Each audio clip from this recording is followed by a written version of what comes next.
Who really built the Garden State Parkway? You've been driving the Garden State Parkway your whole life, paying tolls, dodging troopers, praying your EZ pass doesn't decline, and nobody ever told you who actually built this damn thing. They fed you the cute version. Engineers, planners, a great state project. Yeah, okay. And I'm the mayor of Hoboken. Let's talk about the real story. The one they buried deeper than an exit ramp pothole. The one where thousands of black laborers, many migrating from the South, many living in segregated NJ towns, built the bones of the Parkway. And history thanked them by pretending they didn't exist. Buckle up. This ain't gonna feel like a Sunday drive. Why the Parkway was needed.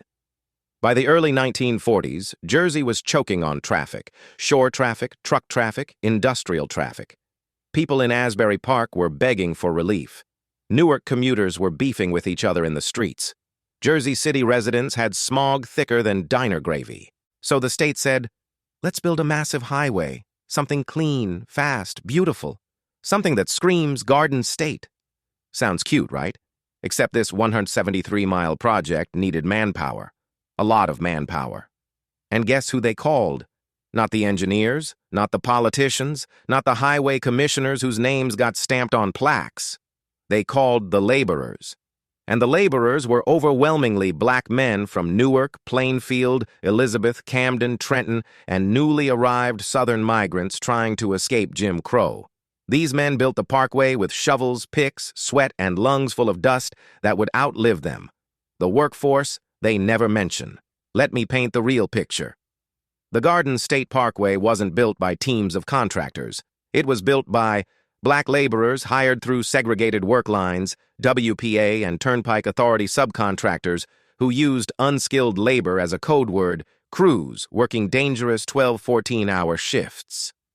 Men paid less than the posted, rate and told, times are hard, take it or leave it. Workers who had no union protection and were often segregated on site. This wasn't the romantic state pride project the pamphlets brag about.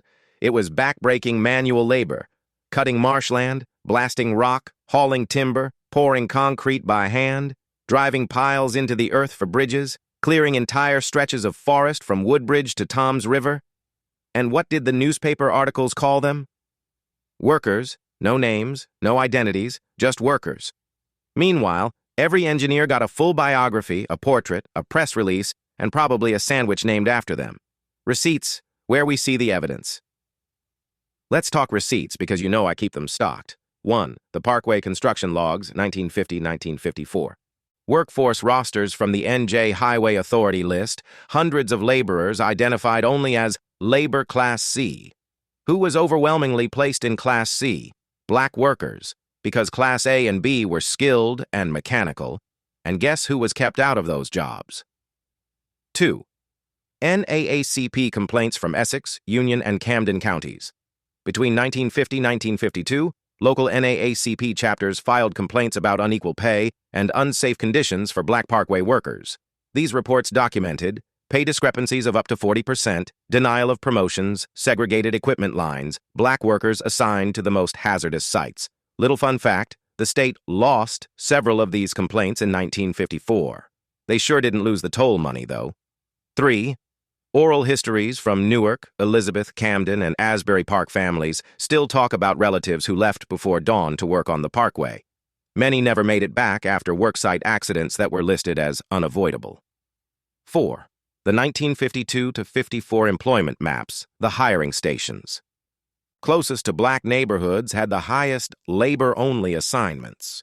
Meanwhile, wealthier white areas funneled workers into supervisor and machine operator roles. And yes, they pretended this was coincidence, the truth they didn't want told. Let's get to the part Jersey tried to sweep under the asphalt. The Garden State Parkway was sold as a marvel of engineering. But the real story? Black labor built the foundations, the bridges, the drainage, the retaining walls, the interchanges, the ramps, the shoulders, the exits you keep missing because you're arguing with your GPS. Every mile of that road sits on top of labor that was intentionally erased. There were no plaques, no acknowledgments, not one monument, yet millions drive it every year, and nobody knows who laid the sweat, the blood, the muscle. The human cost, 830-10 wide. You see a smooth highway. They saw men passing out from heat workers losing fingers in concrete mixers, crews breathing in dust without masks. Laborers sleeping in cramped temporary camps, workers fired for questioning their pay, no health care, no benefits, no recognition. People died building the parkway. Most of their names, never printed, never honored, never even recorded properly. But the Garden State Parkway Authority made sure the toll booths had fresh paint. The erasure after completion. Once the parkway opened in 1954, newspapers praised the architects, the planning committee, the commissioners, the contractors, the governor's leadership. You know who they didn't mention? The thousands of black laborers who moved the earth, literally, so Jersey could drive to the shore faster. This is erasure by design. The same pattern we've seen with railroads, boardwalks, canals, bridges, industrial complexes. Black hands built the state, and Jersey acted like the state built itself. So the next time someone tries to brag about NJ's great engineering accomplishments, look them in the eye and ask, and who actually built it? Because if we told the truth, if we actually honored the labor, the lives, the sweat, the sacrifice, the plaques along the parkway wouldn't have politicians' names on them. They'd have the names of the men whose hands shaped the Garden State. This isn't just NJ history. This is Black New Jersey history. The part they paved over, celebrated without credit, and hoped we'd forget. But we don't forget. Not here, not on this channel, and not while the ancestors are clapping in the background. Hit subscribe, because we've got a lot more Jersey lies to roast.